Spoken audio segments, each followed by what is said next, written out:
Hello, everyone, and welcome to GillHB and Friends. I'm going to be absolutely honest, and this is about our third attempt of starting this, Jess, isn't it? I'm And not I'm going to giggle. really, and I'm really, really pleased to be chatting. I love all my guests, to be honest, all my friends who join me, but particularly when I've known somebody for a long time and they are now a fellow coach. She wasn't a coach when I first knew her, now a fully trained, accredited ILM coach, and it's Jess Harvey, which is really bizarre because my stepdaughter, before she got married, was called Jess Harvey. Of So course. Oh, I hadn't thought of that. yes. She's now married, so different name, but it can get confusing in the house when I talk about you. Jess, welcome to joining me. You've got a great story, I think, coming from finance background. I'm not going to give too much away in Mhm. this introduction. I think it's kind of over to you to tell your story and how you've got to where you are and the reason you're focusing really on mentoring other women, isn't it? In the Thank you. area particularly. So Definitely. where did it all start? Where are we starting with this story? Well, I mean, I could start. So first of all, Jill, thank you so much for having me. I really You're appreciate it. I welcome. love nothing more than doing a podcast, but actually to do it with a good friend is a lovely thing as well, because it can be a bit more of a giggle. And I'd like to say, I think she told me I was her favorite guest ever. But um, anyway, uh, where did it all start? So I had a very traditional child born in the 70s, growing up in the 80s and 90s. God, that Sort of makes me life. feel old. Sorry. Um, where, school, you went to university, Mm. I went on the milk rounds. I was talking to someone the other day about milk rounds. I don't know if they exist anymore, but you'd go into this big hall and all of the companies from industries, accounting, finance would be there, and you go and take leaflets, and you then applied to be on grad programs, and you kind of did that, and you went on this sort of chugging, rounding, what do I do? And you just kept on going. And for me, I had my first sort of like, well, where am I going? My first year of being an accountant because I failed my exams. Because I'd got my job my second year at university, which was really unusual, which was great. But I really didn't enjoy doing the exams because I didn't really want to have to spend my time studying. I was a bit like, what's the point of that? I loved meeting clients. I loved being with people. I did a lot of compliance and regulation stuff in the audits, and I had my own client my first year. So I'd done an awful lot, but it just wasn't for me. And what I really struggled with, which I think is part of the entrepreneurial side, was I hated the fact you went in as a trainee year one, trainee year two, trainee year three, qualified post. You had to go through these steps, and it just made me feel claustrophobic. I was like, oh. So I failed it, and they said, well, what else do we can put you into another firm, redo the year potentially, but there's some challenges on that because of redundancies. And I said, I think I don't want to be an accountant anymore. Can you give me an extra month to find a job? And I did, and I went and worked at a trading house, and I became a compliance officer. And I'd had the chance to either work for the regulator, work for Credit Suisse, or work for this teeny tiny trading house. And for some reason, my gut told me to go for the teeny tiny trading house because I thought I'll learn far more. And I hadn't Just really so realized. everybody knows, just to interrupt you, Yes, what's a compliance manager? sorry, that's my apologies. No, Um, no, I mean I'm just Yeah, so asking a for people compliance who don't know. officer is somebody who is a risk advisor on the regulation. So it's somebody that if you want to do a transaction or do a trade in a bank, a compliance officer will be there to talk about if you're complying with the rules. Yeah. And the role has really changed over the years. So when I started in the small trading house, it was very much yes or no. I used to have to take phones off traders. It was all very much, I was viewed as a policewoman. So they gave me at Christmas a policewoman's hat with a mobile phone attached to it. And just bonkers things. And by the time I finished being a compliance officer, and actually, interestingly, I was talked at a bank last week about it, you're far more part of an advisory group that sits with the business and says, we partner with you. Hmm.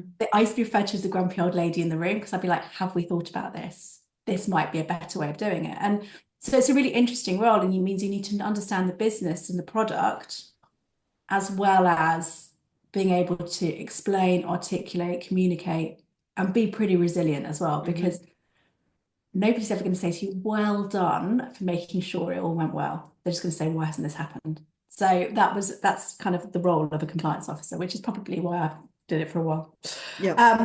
So I had this chance at this small trading house, and I was like, and I learned everything. I learned how to trade. So I learned how to buy and sell shares, trade FX, because the only way I could actually tell them what they could or couldn't do is if I could do it myself. And I was the only girl on the floor. It was just me and an awful lot of men and the early 2000s. So it's a very different time to now. It's probably the best way we'll leave it at. But good training for what you're doing. Very good training for what I'm doing. Very good resilience building. Hmm. I think in some ways it probably made me have a shell that for a long time it took for me to break it, and has had an impact now on how I coach, in that to fit in, I became something Yeah. because I was 22, 23 years old, and I thought I'd have this hard shell. I had to go out drinking with the boys. I had to be able to banter. I had to do all of those things when I didn't know what any other way to be, because there was no one else to look to. And so best bit about it was I met my husband. He was a trader there. And I fell madly in love, and he said, we work together? So we waited until he left. I like the way you said we waited until he left. He left. He went to the bank. We actually went to another trading house, but yeah. And then after that, I decided that I'd had, not after because he'd left, but I kind of was like ready to go somewhere else. So I went to an investment bank where actually I got to work with some amazing women who were As a trader. No, I was a compliance Oh, officer still. okay. I learned to work with some amazing women who were fun, and they knew what they stood for, and they weren't horrible with it. And it was just a joy to be there. We had an amazing time. We had a bit of a laugh, which was lovely. And so from there, I progressed to another couple of banks. And in that time, I kept on building my career, and I was very much focused on, I want to be a managing director, because I always had to aim for something. I'm that person of, okay, what's the next step? How do I grow?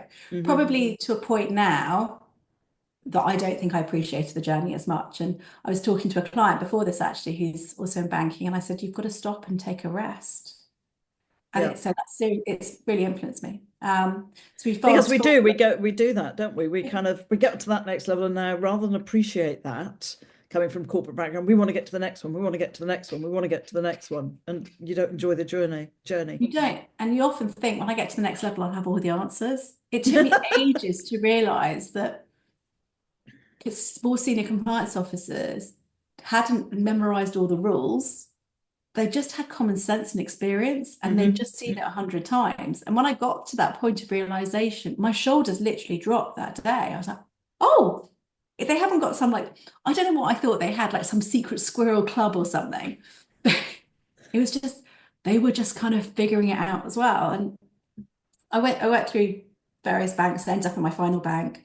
By that point, we've now got a 10-year-old boy, married.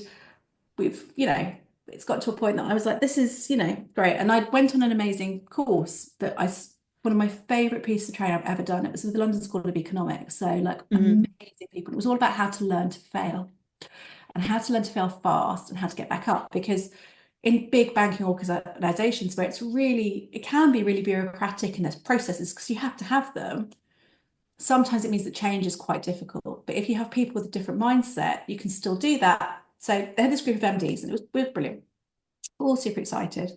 And at the end of it, they said to us, are you going to, we're going to give you a mentor. I was like, brilliant. I'm super excited. And I thought maybe I'll get a mentor from the business, because they had done that before, where they got clients to mentor people in the bank, etc. I didn't. And bearing in mind, they wanted me to have an entrepreneurial mindset and learn how to move forward. They gave me a gentleman who was very mature in risk, who was the least entrepreneurial thinking and everything else. And they said, well, you need to have someone in the same area as you.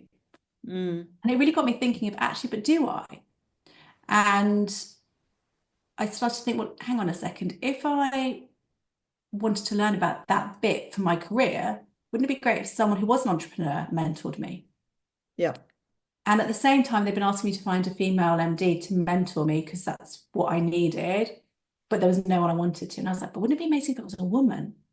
And then the stars of the Female Mentoring Alliance started to come together in my head, which was, wouldn't it be great if you went, and if you wanted to learn presence or how you should be, you went, an actress mentored you about how you could walk into a room and own a room, and not being flamboyant, but just have that confidence. And if you wanted to if you were a creative but wanted to understand the structure that you needed on things, you spoke to an engineer. So you've got different people to bring together different ideas. And so that kind of sat like, as the way I described it was like a little light on my shoulder. And I just kept on thinking about it, and it kept on sticking. And then it kind of linked with the fact that I was getting more and more unhappy at work. Mm-hmm. And I wasn't enjoying it. And it was becoming more and more difficult. And I'd always said I spend the most amount of my time at work, not with the two people I love more than anything. So therefore, what am I going to do? And the options were I either got a new role or I did something else. And I kind of got to the point that I was like, getting a new role, I was quite worn down. And I think, Jill, you remember that time I was Yeah. just exhausted. And I didn't have the It's confidence. it's like burnout. Pure I mean, burnout. that's what it's burnout, where you get to that point, you just go, I'm done. I'm Well, exactly. really, and that's was my tipping point, really, Jess, was Jackson was about the same age. He was 10 or 11. And it was, I can clearly remember it. One weekend, not sent out of malice or anything like that, but actually sent out of love, from my son to me, saying just, and it was as simple as this: Mum, Dad and I are going for a bike ride. You won't want to come, will you? Because you're too tired. And that was like, whoa, something has to change here. And because I was in an operational environment, being the airline industry, I was 24 hours a day. And I just thought, this is wrong. I didn't wait, to have my son later in life and then have no time with him and him be too tired. And that you go on a week's holiday, don't you? And the first 2 days you're still like this because you're wired from work. Then you start to wind down and you feel ill. The amount of people that go and then kind of get a cold or feel like flu, or the body just collapses on them. And then you're just about starting to enjoy it on day 6 or 7, and lo and behold, you're coming back to work. And I thought, this isn't right. So Mhm. yeah, I'm with you on that. I think you get to that place, and that's the place that some people keep pushing through. Well, you'll know now as a coach, and other people go, there's got to be a different way. Exactly. And it's just a really different and difficult point. And then it's amazing how the universe conspires. We had some family loss, and then Scott got really ill and ended up in hospital. And there's the moment when you see the person that you love with loads of stuff attached to him. I was like, this isn't life. Mm. And it was weird in that time. And was Scott still in working, trading? No, so Scott had left the city. He'd become a landscape gardener. Then in lockdown, his business had gone under. So by this point, we're just at the end of lockdown, 2021, 2022. Right. And he got really ill. And so it was quite weird. It was really bittersweet. So he was in hospital for 12 days, and I went and visited him every day. And I actually really enjoyed driving in and going and sitting with him, because we'd sit together for an hour and a half and just chat, because that was, Mm. and we got totally uninterrupted. And I was like, this is what I really miss. Obviously, I don't want him attached to everything and the thing, but Yeah. living into life. And lockdown had also shown me that I wasn't traveling as much anymore. I used to travel a lot with my job. I loved being at home. I loved being with my family. So I'd put myself and forced myself into a lot of uncomfortableness. So basically, ended up having redundancy at work, and had started to train as a coach, because the idea being that I wanted to make the female mentoring alliance actually come alive. So at that point, I decided we need to make it work. But for it to work, because I was a compliance officer and risk person, Mm-hmm. I believe in rules, I believe in qualifications, I believe in education. I was like, Yeah. right, I have to go and be a qualified. Well, I Yeah. tried to find a qualification in mentoring, but there's no such thing. It's actually about coaching. Yeah. So I did my ILM, and I really enjoyed the coaching side as well. And I was like, oh, this is a whole exciting bit. So I left my last role, finished the qualification, and then set up the Female Mentoring Alliance properly and got it up and running, and have been going ever since. Interestingly, the actual mentoring bit is only going to start next year, because I suddenly realized it's an amazing idea. Gosh, there's a lot of detail underneath it, and to get it correct and everything else. And also realized the first time ever that for the last sort of 5 or 6 years, I've been like, I've had an idea, and I've got a team go, we'll make that happen. I'm like, brilliant. Now I'm like, I have an idea. I must make it happen. But I think that's the important thing as well, Jess, is people get confused between mentoring and coaching, Mhm. and they go together really well. But But you've got to be then, careful that people don't think one is the other. I mean, I trained as a coach. There was only ever one, would you believe? I'm so old. I'm not that old at all. Back in 2003, when I left corporate life, coaching really wasn't a thing. Nobody Mhm. really knew about coaches. And I came across and I researched it. And there was just one company doing any sort of qualification. Again, like you, thought if I'm doing something, I want to be qualified, I want to be covered, I want to make sure I've got the right insurance. You know, particularly when you're dealing with people, you can have such a huge impact on their lives. And I wanted to know how to do it. And it was the one company was called the Coaching Academy. It is still running. I know loads of people that qualified through Yeah, it. that's exactly where I qualified all those years ago, and then realized actually that's when you really learn to coach. It's like learning to drive, isn't it? You learn to drive, you take your test, and then you go, oh my God, this is how you really learn to drive. And it got very interesting that when coaching started to get popular, how Mhm. many people would suddenly switch from, no, I'm a coach rather than a mentor, but Mhm. actually they're mentors. So I don't know about you, but how would you define the difference between mentoring and coaching? Because So I I'm going have to my use own view. I'm going to use an analogy that you think you might like, or Jackson will definitely like. So I describe it about learning to drive a car. Hmm. And I use it actually for sponsor, coach, and mentor. Yeah. So if you were getting into the car and you say to me, Jess, how do I drive the car? If I was your mentor, I would say to you, this is how I would drive the car. This is how I'd move it. I'd switch on the engine, I'd move the gears, I'd do this with my feet. Hmm. If you're listening to this, you can't see I'm moving my hands up and down. If you're watching on YouTube, you can see it. And this is how I drive the car. I won't go too fast, I'll slow down, etc. Yeah. If I was if I was coaching you, I'd say, well, where do you think you'd like to start? What would help you? And what do you need to do? And what tools do you need? Is this a sensible time for you to do it? And is there anything that's stopping you doing this? And if I was your sponsor, I'd say Jill is the most amazing coach, amazing driver I've ever seen in my life. You should see her do a handbrake turn. So in my mind, that's very much how I separate them out. Yeah. I don't know if you agree. I absolutely agree. In my version, a short version is a coach doesn't tell you what to do. Mhm. You know, a coach, as you say, brings it out of you. What do you want? Where are we going? And I literally had a call before you, an introductory one with somebody in the entertainment industry, and asked her a couple of questions that made her go, oh, that's coaching. Mentoring is telling somebody. So if I was going into corporate because I had a corporate background, and I can remember, you know, I would go in as a coach. But if somebody said to me, Jill, how do you do disciplinaries? Mhm. Then, you know, if I was a pure coach, I'd be saying something like, well, how do you think you do disciplinaries? And what would you do in a disciplinary? But actually, you know, when you're high corporate, that's not what they employed me for at that point in the coaching process. They employed me to say, this is what happens in a disciplinary. This is how, you know, you go about it. These are the different levels before you sack somebody. And then help them go, okay, now what skills do you need? How can I help you to have the confidence to Mhm. ask the right questions? And that's the coaching side. Yeah. So I know when I trained as a coach, I was like, oh, am I giving advice here? And I would always say to people, I am both a coach, but I'm Mhm. also a mentor. So I do have that experience. Because I can imagine if I was in, you know, high corporate, which I have done, and I'm saying to a CEO or somebody who's asking me a question, and I know exactly how to do it. Well, how do you think you do it? They're probably, what the hell am I paying you for?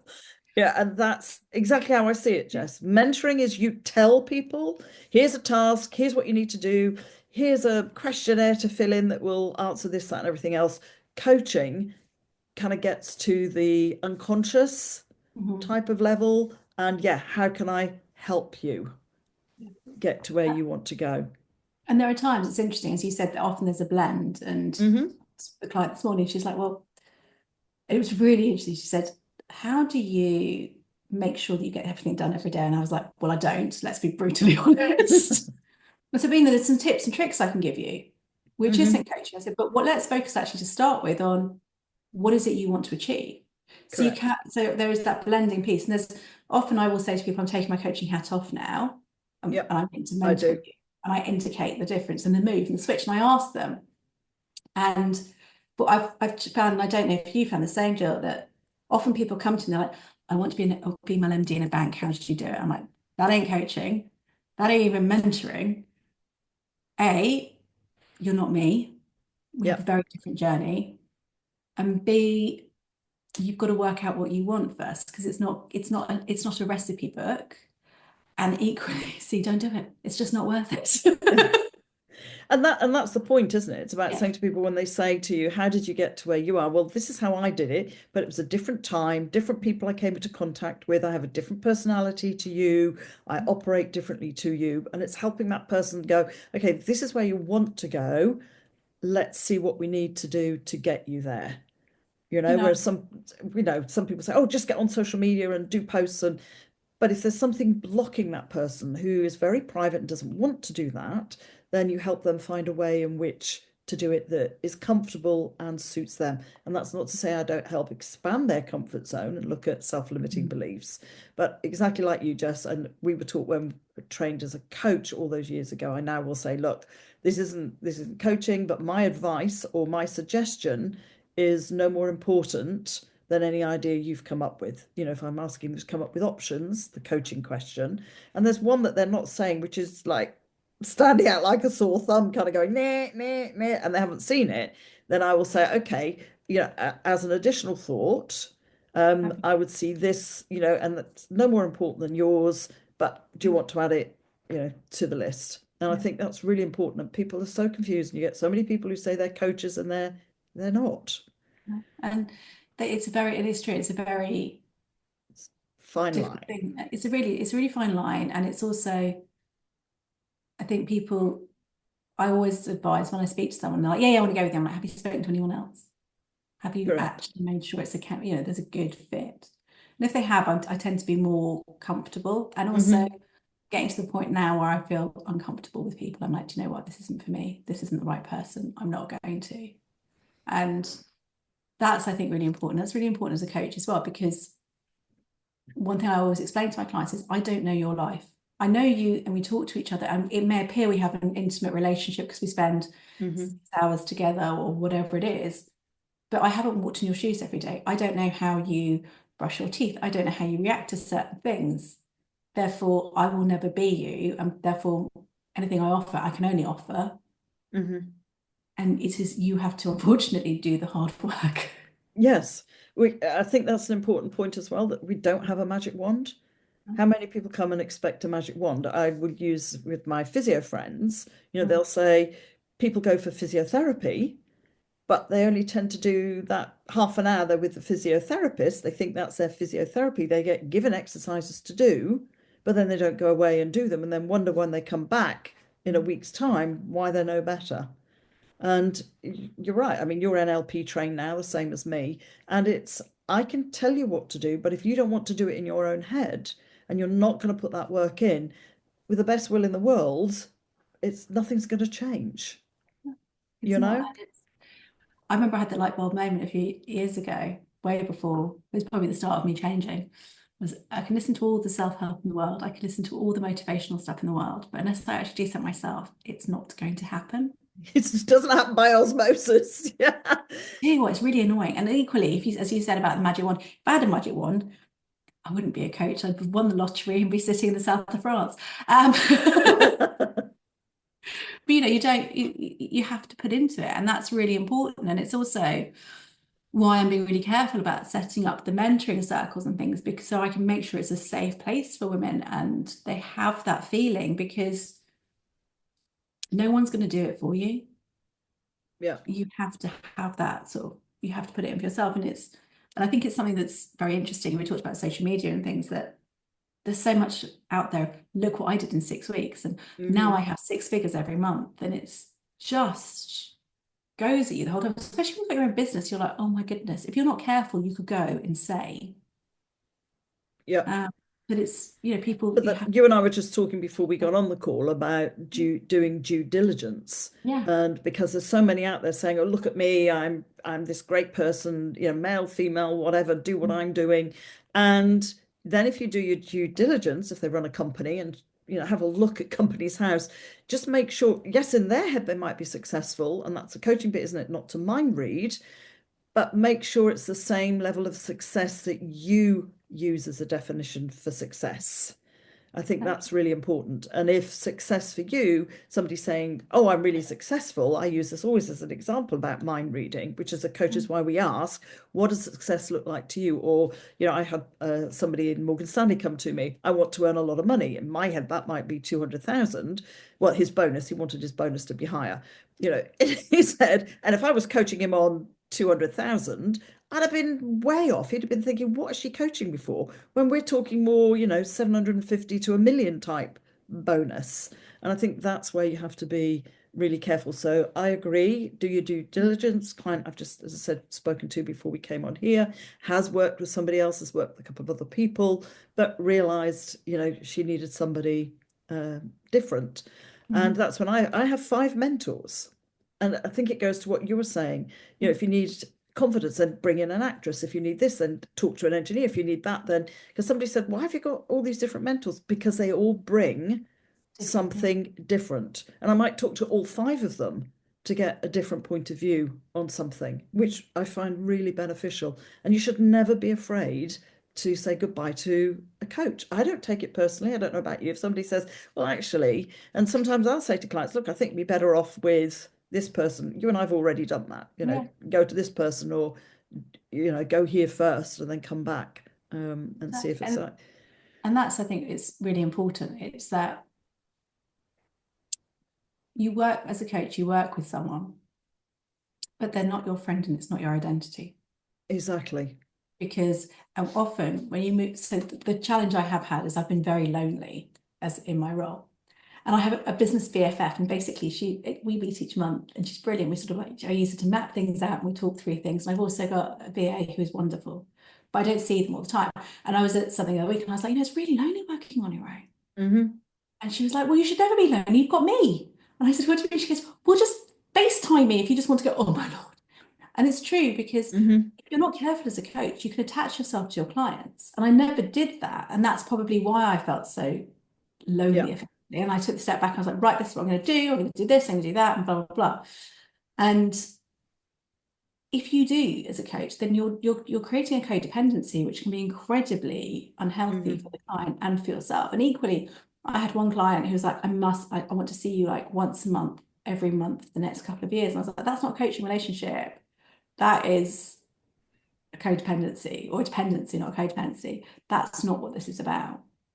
And I think it's making that distinction, because I do have a couple of clients that I've seen regularly for a couple of years, but that is, and I think the way they described it is that if you've ever seen the program Billions, you're like yes, you're like, they call me like they're Wendy, and these I'm talking about are CEOs, MDs, and they say you're like my window, and I said, can we just make sure I'm just like the Wendy, not in her personal life, because she's got interest. I get what you mean. And I'm their sounding board, if you like, Jess. And that's a very different relation. They come, they talk, they offload, and I'm their confidential person that they can cry. Quite a few of them do get very upset, because it's a lonely life as a CEO or MD, believe it or not.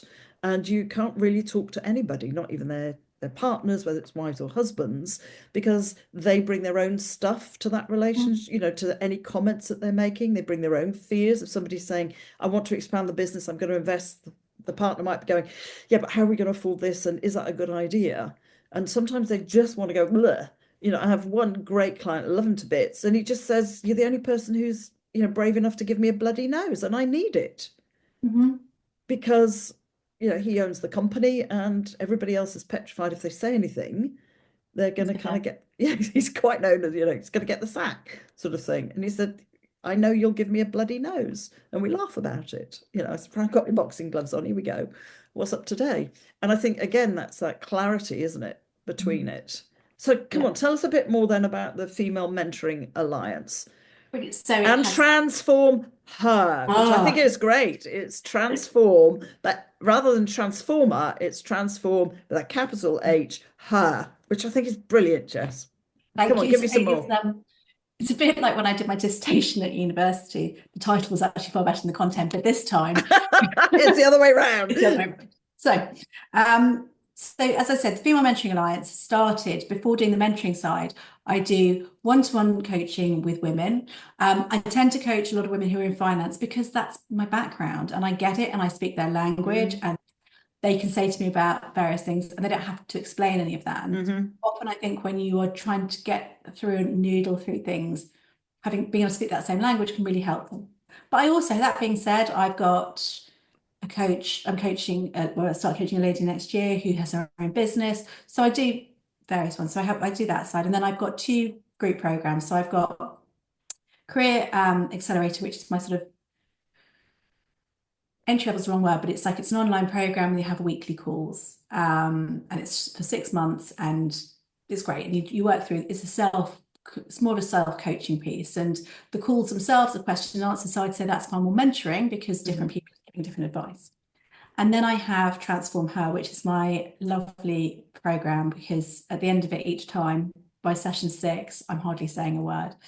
The women have come together. So I bring 6 women together over 6 months, and it's based on transformation model. And what we do is over the 6 months, we look at hearts and minds, what matters to you, what's really important. Because for me, I firmly believe that about your foundations, and I talk a lot about being a tree, and that you have your roots that are your values and what grounds you, and you're able to move in the wind, but that your roots and values keep you grounded so you don't topple over. And then we move on to think about, well, what is it I really want to do? What does that look like? How do I do that? And then the final bit we do is, what's the environment to keep that sustainable, but also what's the shadow I'm creating, which is what is my legacy for the future? And so the idea is we do 6 90-minute calls starting in January going through till June. And then there's a 45-minute call as well each month where they can ask questions, because during the 90 minutes, they will work through things themselves, they will share, they will talk. So again, it's a mixture of mentoring and coaching, but it's coaching questions to get them to think. Yeah. The idea is they take it away and they think about it. And then they have the Q&A, and they bring some women in and interview them on those 45 minutes for them to listen to and get different perspectives. Because the great thing for me is I really want to get them to think and to read and to think outside the box. And there's 2 women that have already signed up, and we had last night, I did an extra like little December thinking stuff. And I was like, I want you to start before we start this session, think about what do I want to get out of this session? Because you're super busy, you're super, like, you both rushed in. What do you want to get from this? What actually matters? And so we do that. There's also, so because I want them to think, because I want them to read, they're going to get a lovely package from me. So a Female Mentoring Alliance notebook and pen. I have pens. Jess loves her pens, as I know. She's very visual, I'm telling everybody. Very visual, and she'll always come with a set of coloured pens. I'm a walking pencil case. I'm basically a 14-year-old girl trapped in a 46-year-old woman's body. And then and then a couple of books for them to read. And sometimes I think people expect it's going to be like career driven, how to get the corner office. It's not. There's one of the books is 100 essays written by women. So totally different ways of thinking. And then another book that I'm still debating what it's going to be. So the idea of the 6 months is that not only do you grow on a personal level, but you build this network with other women. One of the feedback I've had from I've run it 3 times now, has been, it's so nice to know I'm not alone. It's so nice to know I'm not doing something wrong, because there's this fear of, am I doing it right? Am I doing it wrong? Well, there's no such thing. It's about a decision you make at a point in time. And the sort of camaraderie has just been beautiful. So yes, so that kicks off January 14th is the first session, which is super exciting, and you can get all the details on LinkedIn. That's probably the best place at the moment because I'm updating my website. And yeah, it's just a beautiful thing. And then also next year we're going to start launching the actual mentoring side. So you will join a chapter, because I believe you have chapters of your life. Yeah. And with that, there'll be a group mentoring circle where you'll chat and come together, and then you can mentor someone or be mentored by someone. But to do that, we're working through that at the moment. So there'll be training that you have to do, so you understand safeguarding pieces. Everyone that joins, it's very safe.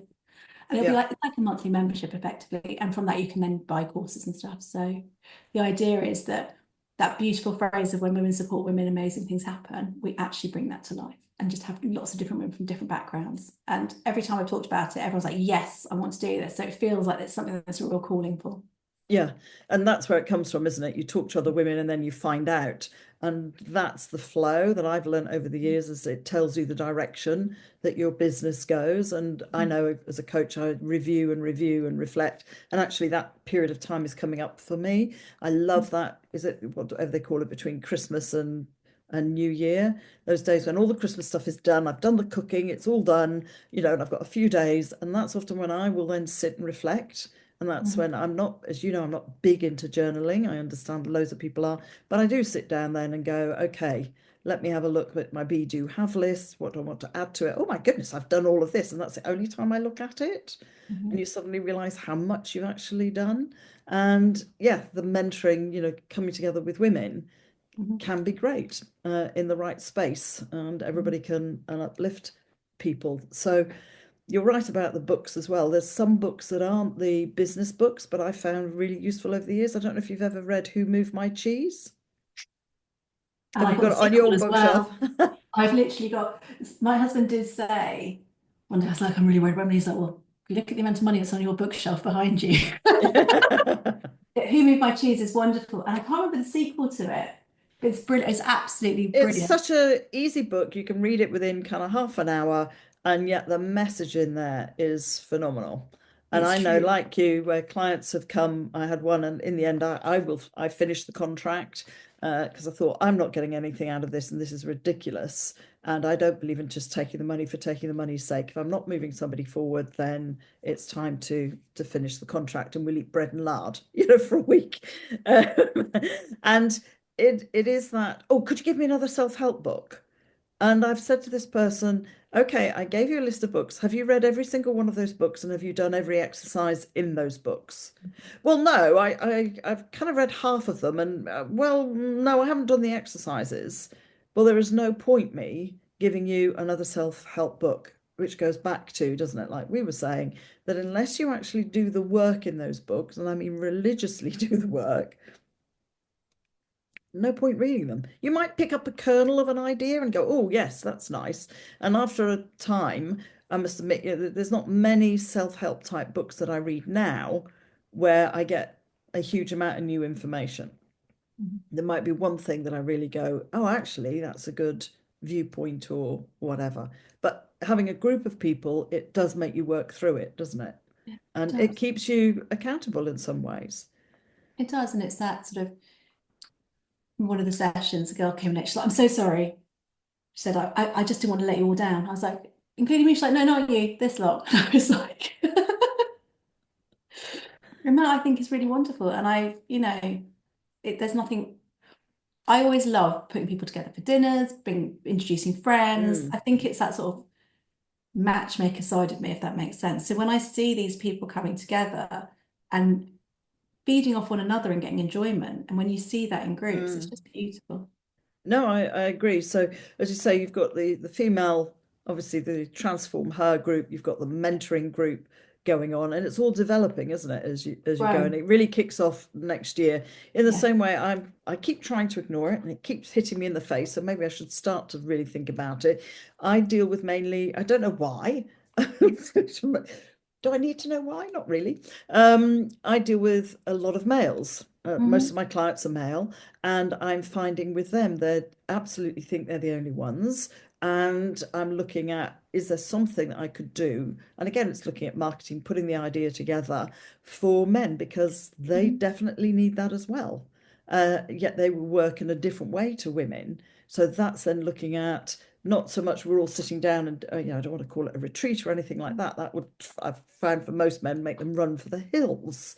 But it's about doing activities. And I don't, that sounds awful, doesn't it? But, maybe while we're all cooking, so we have a weekend away. And the amount of guys that go, oh God, I'd absolutely come on that. Yeah. We're going for a walk. Anybody want to come? That's when I find with men the magic really happens. They will open up and start to chat and realize they're not the only ones.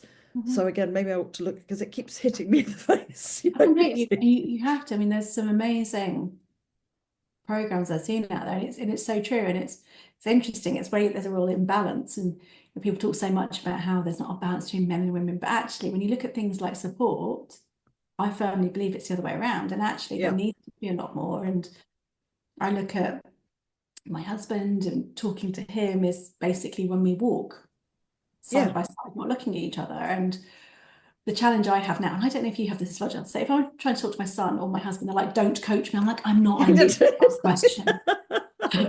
I haven't, and I was like, trust me, if I was coaching, you wouldn't know. Exactly. They were like, Finn's like, I don't need to be coached today. I'm like, darling, I just asked if you got your school bag. Just Yes, for this. exactly.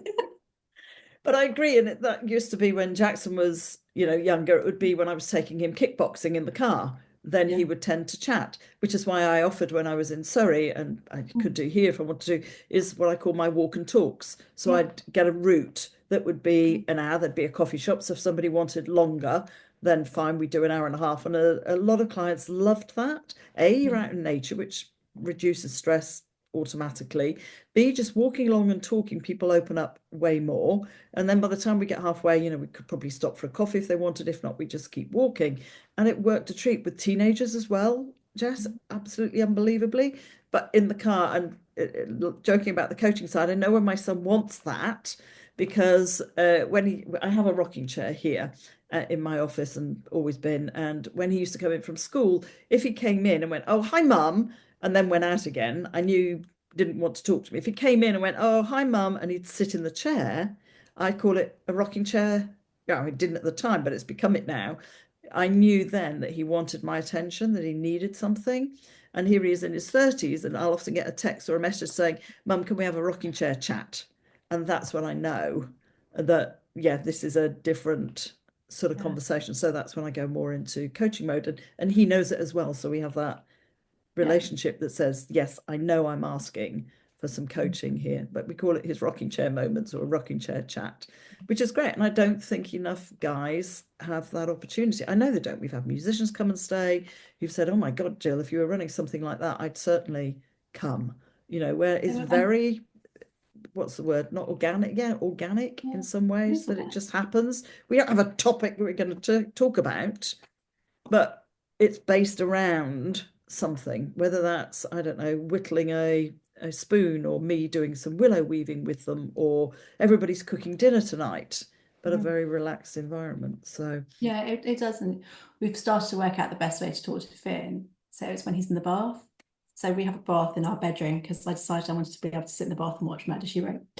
And I'm a very simple creature. Anyway, he'll have a bath, and Scott and I will stand and we'll fold the washing on the bed, and we just have a family chat. yeah, Just discovered that we're actually getting far more from that. I mean, we all have to leave the room when he leaves the bath, obviously. yes, But we just have a chat and we talk, and he's opening up far more. yeah. It's that, how do you do it? Because I think at the moment he's at that age where it's like it can go one of two ways. And so how do you do it? But you're right, it's those moments, and then you build on it over the years. And that's what you're doing with the women, isn't it? Is actually creating that time for them. And that's the other thing. You're creating the time, you're creating that hour and a half for them to just kind of stop, breathe, and be able to reflect on themselves. Okay, website. Give us all the details. How do they find you? When do they need to book? So if they want to book for TransformHer, I would recommend going probably to Jess Harvey on LinkedIn, because there's the booking link on that, because I think the website's, there's a technical problem. It's fine, it'll be sorted. So the best thing is follow me on LinkedIn, Jess Harvey. It shows my female mentoring alliance, and also I do some risk and compliance advisory. But on there's a link to book a call, and there's all the details that are pinned there. Instagram as well, at the Female Mentoring Alliance. There's all the details there as well. And the website is there, which is thefemalementoringalliance.com. And they can find you on all of that. They As can I find said, all not of that. everybody is on LinkedIn these days, so that's why it's always useful that they can then have a chat with you. Jess, thank you very much. Thank you so much. It's an absolute pleasure. You and I could talk forever. Literally, And we've got our own ideas that we're going to be doing next year, which is really exciting. So watch this space. That's a bit kind of, oh. I'm literally like, as I said to you, do a rabbit caught in headlights. I was like, whoo, that's quite a lot. Well, it all came out with a group, again, women, wasn't it? We were Yeah. laughing and joking, and it kind of came out of that. And then before we knew it, we were like, oh, this is a brilliant. Anyway, we'll keep It's that going to one be, quiet for now. Just I make know, sure that we definitely keep get quiet it. for that, but it's Yes. going to be fun, I think is It's the going right to be word. it's going to be really good fun, I think. I'm really looking forward to it as well. Oh my So lordy. thank you to everybody for either listening to this or if you're watching it on YouTube. And as I said, if you want, and I would recommend Jess. I do recommend her to people. I knew her before she trained as a coach. I've seen that journey, and it's the Female Mentoring Alliance that you can go to, or Transform Her. So do follow her on Instagram or on LinkedIn. Jess, we'll catch up with you again if you'd like to do this again, say Love in a it. year's time, because the year Anytime. goes like whoosh, doesn't I will it? come back whenever. A chance to sit and chat with you, Jill's a joy. And if anybody'd like to subscribe, like, comment, all those things on YouTube, it helps obviously my algorithm or the algorithm on YouTube. And if you're listening on any other platform, Spotify, iTunes, etc., again, it all helps with the algorithms, which change constantly and drive me mad. And on that note, it is coming up for Christmas. If you're listening to this in the middle of the summer, apologies, but it is that time to say I hope you have a good festive season and catch you in the new year. Thank you.